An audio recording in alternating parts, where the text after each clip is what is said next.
Assalamualaikum warahmatullahi wabarakatuh. Halo teman-teman, selamat datang kembali di channel Laboratorium IPA SMA Al-Bayan. Hari ini saya akan mengajak teman-teman semua untuk praktikum di Laboratorium Biologi, yaitu praktikum pada bab plantae pada subbahasan tentang lumut atau Bryophyta dan tumbuhan paku atau Pteridophyta. Tumbuhan lumut atau Bryophyta merupakan anggota dari kingdom Plantae yang paling sederhana. Lumut biasanya hidup di tempat yang lembab atau hygrofit, seperti di tanah, tembok, bebatuan lapuk, dan banyak juga yang menempel di kulit pohon. Namun, ada juga lumut yang hidup di air atau hidrofit. Saya yakin teman-teman sudah tahu bahwa klasifikasi lumut digolongkan berdasarkan 3 kelas, yaitu Hepaticopsida atau lumut hati, Anthoceratopsida atau lumut tanduk, dan Bryopsida atau lumut daun.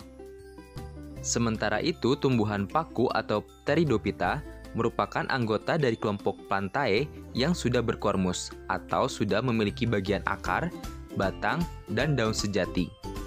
Habitat dari Pteridophyta biasanya hidup di tempat yang lembab seperti di tanah dan tembok atau menempel pada kulit pohon. Tumbuhan paku atau Pteridophyta diklasifikasikan menjadi 4 subdivisi, yaitu Psilopsida atau paku purba, Lycopsida atau paku kawat, Sphenopsida atau Equisetopsida atau paku ekor kuda, dan Pteropsida atau paku sejati.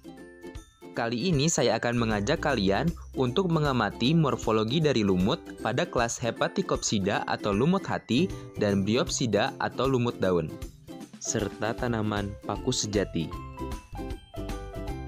Bagaimana cara praktikumnya? Langsung saja kita mulai. Alat dan bahan yang kita butuhkan adalah lup atau kaca pembesar, lumut, serta berbagai jenis tumbuhan paku atau Pteridophyta, serta mikroskop jika kalian ingin mengamati bagaimana bentuk sorusnya dengan perbesaran tertentu.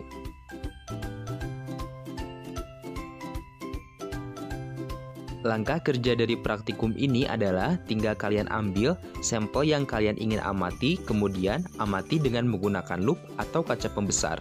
Yang kalian amati adalah morfologi dari tumbuhan tersebut, yaitu bagian-bagian penyusun tumbuhan tersebut seperti akar, batang, daun, dan bagian lainnya. Pertama, di sini saya akan mengamati lumut dari kelas Hepaticopsida atau lumut hati, yaitu dari spesies Marchantia sp. Teman-teman di sini dapat mengamati bagaimana bentuk dari tubuh tumbuhan lumut hati ini. Tubuhnya berbentuk lembaran dan pipih.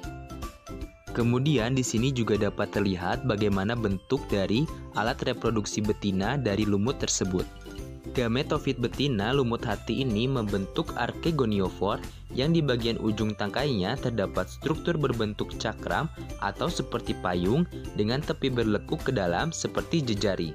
Di bagian bawah cakram terdapat arkegonium. Arkegonium ini membentuk sel kelamin betina atau ovum.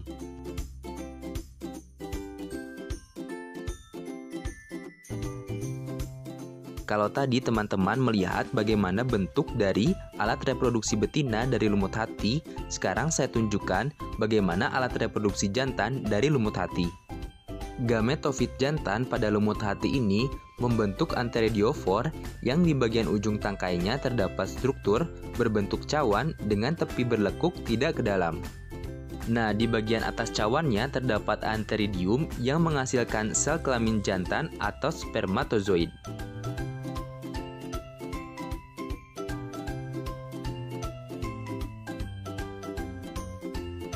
Untuk lebih memperjelas lagi bagaimana perbedaan morfologi antara alat reproduksi jantan dan betina pada lumut hati, di sini saya coba untuk sandingkan keduanya. Nah, teman-teman di sini dapat melihat bagaimana perbedaan keduanya. Perbedaan yang paling menyolok adalah bagaimana bentuk dari cawan pada ujung tangkainya. Biar teman-teman lebih cepat mengingat, saya analogikan bahwa antheridium atau alat reproduksi jantan dari lumut hati ini, cawannya mirip seperti bintang laut. Sementara arkegonium atau alat reproduksi betinanya mirip seperti pohon kelapa.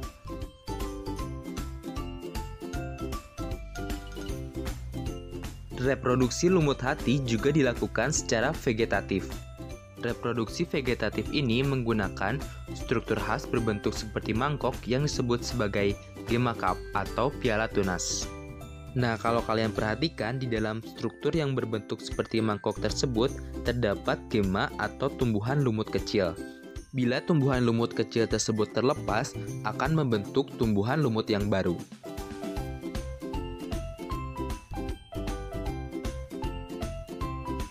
Kemudian ini adalah bentuk dari rizoid tumbuhan lumut hati yang sudah bercampur dengan substrat.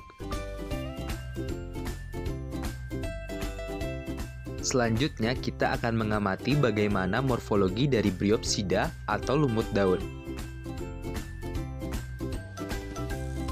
Di sini dapat teramati bagaimana bentuk dari bagian yang menyerupai daun, kemudian bagian sporangium dan seta.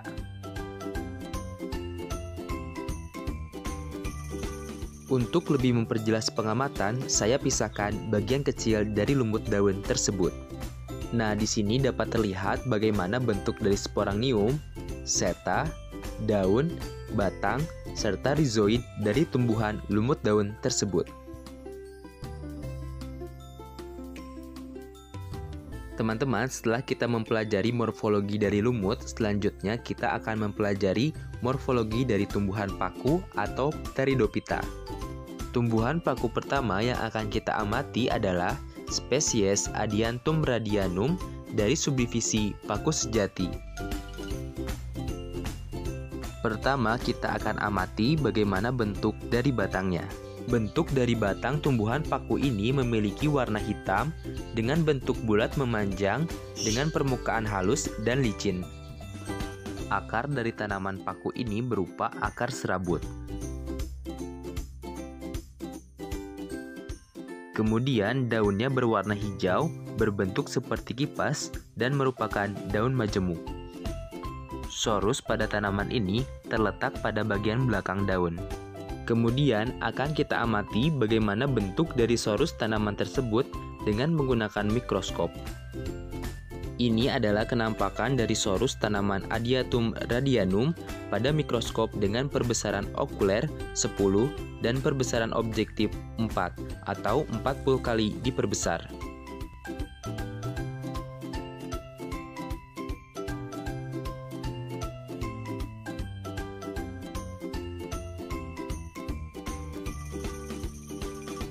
Selanjutnya, kita akan mengamati paku pada spesies Geopteris. Batang dari tanaman paku ini mudanya berwarna hijau, berbentuk bulat memanjang. Kemudian akarnya merupakan akar serabut. Daun dari tanaman ini merupakan daun majemuk menyirip ganda. Terdapat dua macam daun, yaitu daun sporofil yang menghasilkan spora dan daun tropofil untuk fotosintesis. Pada daun sporofil, letak sorus berada di belakang daun. Selanjutnya akan kita coba lihat bagaimana bentuk dari sorus tanaman paku ini dengan menggunakan mikroskop.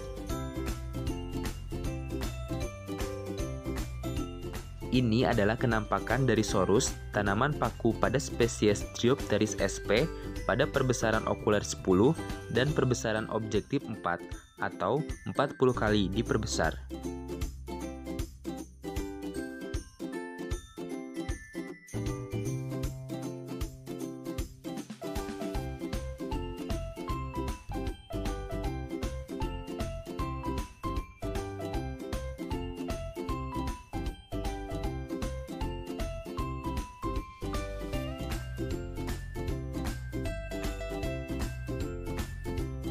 Selanjutnya kita akan mengamati tumbuhan paku pada spesies Pteris vittata.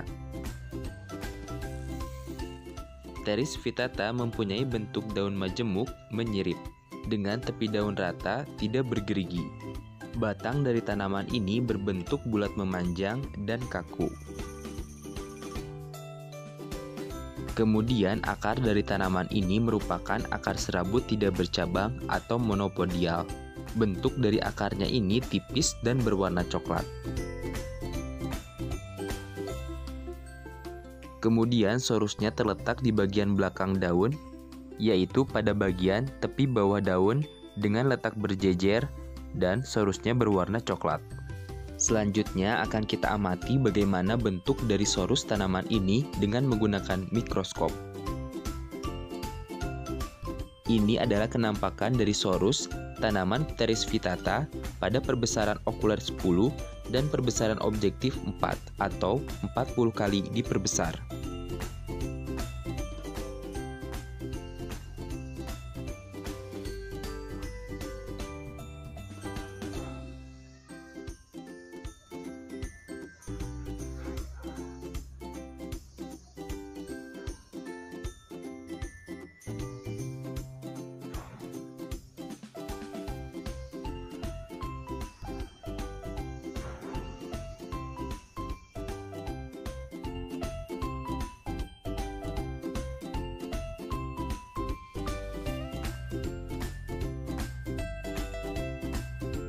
Terakhir, kita akan mengamati paku dengan spesies Belvisia spicata.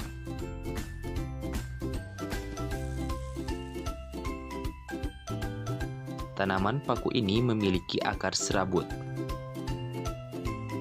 Di sini juga dapat teramati Circinatus atau circinet, yaitu daun muda yang masih menggulung. Selanjutnya, sorus terletak pada bagian ujung daun. Kemudian akan kita amati bagaimana bentuk sorus tanaman ini dengan menggunakan mikroskop. Ini adalah bentuk sorus dari tanaman ini pada perbesaran 40 kali diperbesar. Di sini dapat teramati bagaimana proses penyebaran spora.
Nah teman-teman, demikianlah video praktikum pada bab lantai pada subbahasan tentang lumut dan paku.